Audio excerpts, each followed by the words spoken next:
पहले सुधीर शर्मा, फिर होशियार सिंह और अब चैतन्य शर्मा। एक के बाद एक ये भाजपा नेता विजिलेंस के निशाने पर आते जा रहे हैं। नाम चर्चा में आए तो सवाल भी सियासी गलियारों में गूंजने लगे। क्या ये सिर्फ कानून का पहिया घूम रहा है या फिर इसके पीछे सियासत का पहिया भी उतनी ही तेजी से घूम रहा है? क्योंकि जिन चेहरों पर आज विजिलेंस का शिकंजा कसता दिखाई दे रहा है, उनमें एक बात कॉमन है। ये वही चेहरे हैं जिन्होंने 2024 के राज्यसभा चुनाव में हिमाचल की राजनीति का पूरा खेल पलट दिया था। अब सवाल उठ रहा है, क्या ये महज संयोग है या फिर असल में सियासत? नमस्कार, मैं सुनैना कश्यप और आप देख रहे हैं खबर हाट हिमाचल। दरअसल हिमाचल प्रदेश में एक बार फिर विजिलेंस चर्चा के केंद्र में है और खबर है कि गगरेट के पूर्व विधायक चैतन्य शर्मा के खिलाफ भ्रष्टाचार निवारण अधिनियम की धारा 17A के तहत अभियोजन स्वीकृति के लिए सक्षम प्राधिकारी को प्रस्ताव भेजा गया है।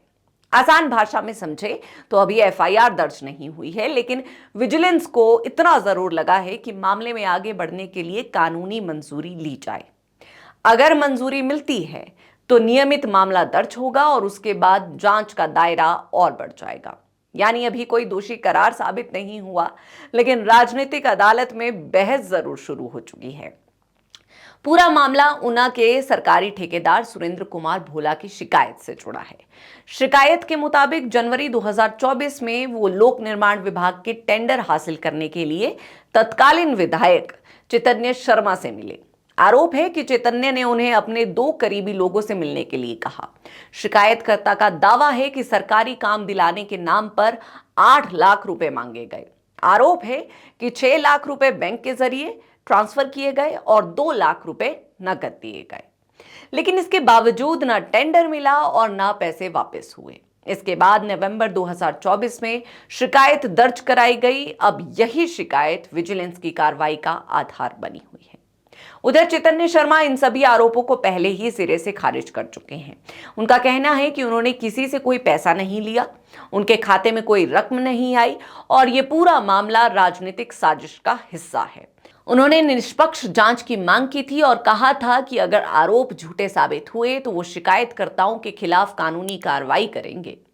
लेकिन अगर राजनीतिक लिहाज से देखा जाए तो पिछले कुछ महीनों की घटनाओं में तस्वीर थोड़ी अलग नजर आती है। सबसे पहले भाजपा विधायक सुधीर शर्मा से जुड़े मामलों पर लगातार विवाद सामने आए। फिर देहरा के पूर्व विधायक होशियार सिंह के खिलाफ विधायक ऐच्छिक निधि के कथित दुरुपयोग के मामले में विजिलेंस ने एफआईआर दर्ज की और अब चैतन्य शर्मा के खिलाफ अभियोजन स्वीकृति की प्रक्रिया की खबरें सामने आ रही हैं। यानी एक के बाद एक भाजपा के नेताओं पर विजिलेंस की कार्रवाई की चर्चा लगातार बढ़ती जा रही है। ऐसे में विपक्ष सवाल उठा रहा है कि आखिर निशाने पर बार बार वही लोग क्यों हैं? इस सवाल का उठना लाजमी है।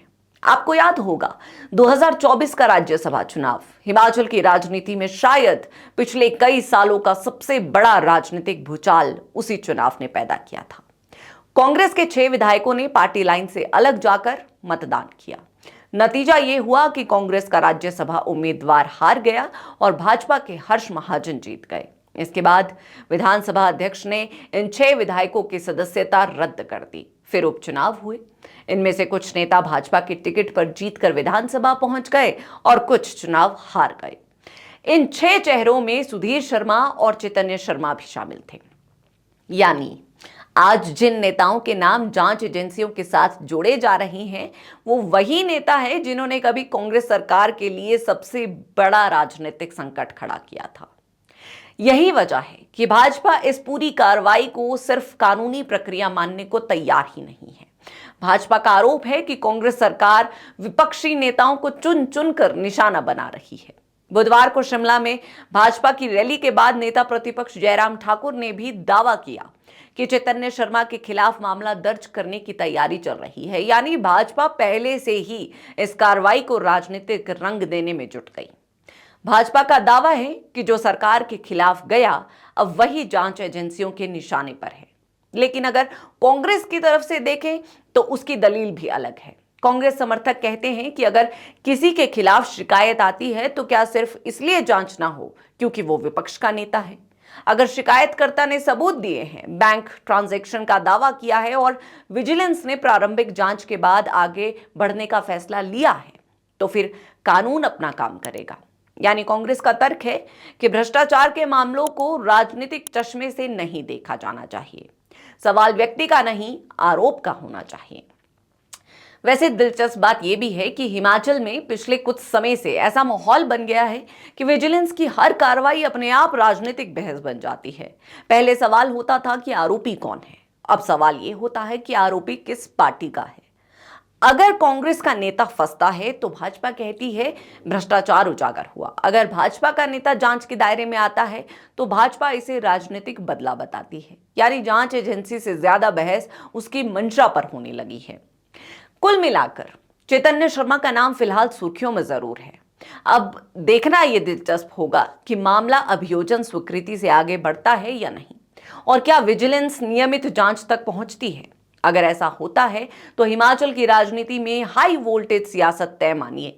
भाजपा के लिए यह सिर्फ एक जांच नहीं, बल्कि 2024 के राजनीतिक घटनाक्रम के बाद एक नई राजनीतिक टीस का मुद्दा बन सकता है।